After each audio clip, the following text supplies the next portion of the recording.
6 News Time, 5:45. Now extended traffic on the 5s with Chuck Brooks. Well, so much for this quiet morning we'd hoped for this morning. On the morning commute in Los Angeles, we have a tough drive all ready to start you off with. It can be difficult to imagine the sun ever setting. And a backup now starting at about Warner Avenue if you're coming up. On the internal combustion engine. But Chris Payne will tell you appetite is growing for electric cars. We're in the tipping point now. He's best known as director of a biting documentary, Who Killed the Electric Car? I wasn't really a car guy ever, but I was really into cool technology. Back in the 90s, he drove a General Motors EV1, the first mass-market electric car. It held the promise of an oil-free future. But GM concluded it was losing money on the EV1 and destroyed them all. Chris Payne was incensed. I don't imagine there's very many EV1s left that haven't been crashed down. It's pretty sad. Payne blamed car manufacturers, oil companies, and the California government for killing the electric car. I drove that car for about 5 years. In the process, I became kind of committed to why this technology is good and is going to roll forward in the future. This is the garage where we keep the electric cars. The roof here is full of solar panels. A decade later, he's clearly a convert. The energy comes into this circuit board, and then we send it to the different chargers. So you're powering off the sun? Yeah, everything is powered right off the sun here. He now owns 3 types of electric cars. All 3 of these cars don't require a charger. You can just do it off the wall. All subject of his sequel, Revenge of the Electric Car. That film chronicled GM back in the game with its gas-electric Volt, Nissan with its all-electric Leaf, and Silicon Valley billionaire Elon Musk unveiling the luxurious electric Tesla. Really what matters is, are we making a difference in the world? Until we see every car on the road being electric, we will not stop. This is really just the beginning of the beginning. Jump forward 7 or 8 years, the cars are coming back. People are like, whoa, the Model S won the car of the year. Wealthy people are saying, I'm going to choose that car instead of this car. You're in the middle of a big change, fundamental change that's happening here. In Canada, on the BC coast, some say change is coming fast. 0 to 100 kilometers in just a smidge over 4 seconds.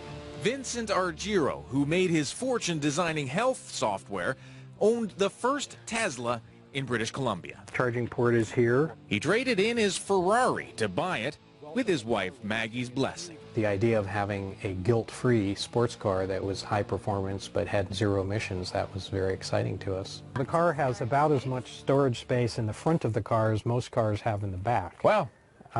Without the giant internal combustion engine, there's lots of room. That's the kind of engine I could fix, maybe. Naturally, when Tesla released its Model S, they got one. Oh, you pushed the button. Okay, all right. There. Nice. Okay. How much did it cost? This car, as it's configured, is about $100,000. Begging the question. Is this just a rich person's plaything? What would you say to that? We felt like because we have been blessed with wealth, that we were in a position to buy this car, that it was our social responsibility to do so, to move the technology forward, to put our faith and our trust and our money where our mouth is. If you really want to get rid of petroleum products, then find a way to buy one of these cars and stop talking about it. In fact, Tesla owners can't stop talking about them. The thing took off like a rocket. It was so awesome. You can go as fast as you want. You can go as far as you want. I'm buying into a dream. Turning Tesla into stock market darling with lofty promises to put gas stations out of business. Even car reviewers are raving. This car performs better than anything we've ever tested before. Let me repeat that. Not just the best electric car, but the best car. I'm really surprised to be hearing myself say this because I'm a gasoline engine guy, but you spend a little time with a powerful electric motor car and it's pretty convincing. Impressive, yet not enough to convince this car reviewer. You can take a gas car anywhere and find fuel. If it breaks, you can find somebody who can fix it. Having an electric car is sort of like being the first gasoline car driver back in 1907. You know, it's an adventure when you go on the road. You have to plan, and you call ahead and make sure that thing's still there, and carry some extra, you know, sleeping bag and some food, because you may be on the roadside overnight if you're not watching. It pains John Odell to say that. He reviews green cars for a living, like this one, an electric Fiat sold only in California. He himself owns 2 electric cars, but they've got to break through, in marketing terms, it's called the valley of death. You have a new technology that you're marketing. It's always gobbled up enthusiastically by the early adapters who, you know, have an eye on that. And then you have this great valley of death that you have to get through to go from the early adapter to the early majority, where sort of mom and pop starts buying. And moms and pops who only own 1 car still have range anxiety. Tesla may offer an impressive 370 kilometers on 1 charge, but the more affordable Nissan Leaf, only 120 kilometers. The fear of running out of juice is real, because charge stations are still few and far between. Plus, at a park and plug like this, it takes 4 hours to fully charge. So you don't buy the claim that gas stations are going to be a thing of the past and we're going to see plug-ins on every corner? No, I don't. I think the gasoline engine is going to be here in large numbers 25, 30, 40 years from now, unless, you know, we simply run out of gas for either geopolitical or economic reasons. Chris Payne likes to say fear of change disappears once someone test drives an electric car. Once people do it, they become like holy warriors. But he knows North American buyers aren't stampeding to electric car showrooms. Fewer than 3,000 EVs and plug-ins were sold in Canada last year, less than 0.2% of auto sales. In the U.S., about 50,000 electric and plug-in hybrids were sold last year, a mere 0.6% of auto sales. Why? Oil still rules.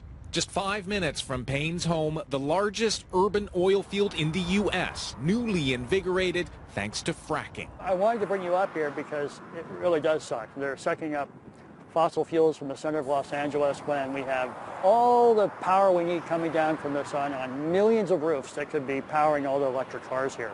Whether it's tar sands or going back to these old oil fields and fracking from them in the middle of a very populated area, it's old-time thinking, and it's not thinking what we can be doing. What were you driving before? I was driving Prius. A Prius? Yes. And you like this one better? It's for green. It's good for the earth, right? And you don't smell gas. Enter Paul Scott, the top salesman of Nissan Leafs in California. I love talking to my customers and Leaf drivers in general because they all understand it the way I understand it. He's a lifelong environmental activist who fought long for electric cars, then signed up to sell Leafs for Nissan. You could be retired right now. Why the heck are you selling cars?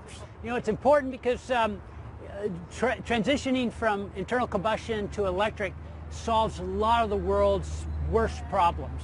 We fight wars over oil. We've never fought war over electricity, and we never will. You can make electricity from the sunlight falling on your house, from the wind blowing through the mountain passes, and you can run your home and your car on that renewable energy. That eliminates all the pollution from extracting, shipping, refining, distributing, and burning of oil. Going back and forth, no problem. I don't even have a quick charge at home. Yeah. I just plug it into the wall, and it works. My dad's in the hospital. I need to make a detour. Now I'm in trouble. Well, that's why we have the fast charger. Yeah, no, this is great. For every consumer concern, Scott has an answer. What am I going to have to do when I have to replace the battery? 8 or 10 years from now, I'm going to have to put $12,000, $8,000 into a new battery. Probably more like $5,000 or $6,000. And you've just driven the car for 8 or 10 years and haven't spent a dime for gas. A lot of them are just looking at the bottom line, Paul, right? They're sitting down, they're punching their calculators, and they're saying, you know, I don't know if I can make the car payments right now on a $34,000 car. It's really a matter of understanding math and looking at the long term rather than just today. What is it going to cost me today? Because, you know, these people who buy these cars or lease these cars, they stop going to gas stations. But he admits it's a long, slow sell without government intervention a la Norway. Norway has more electric vehicle owners per capita than any country in the world.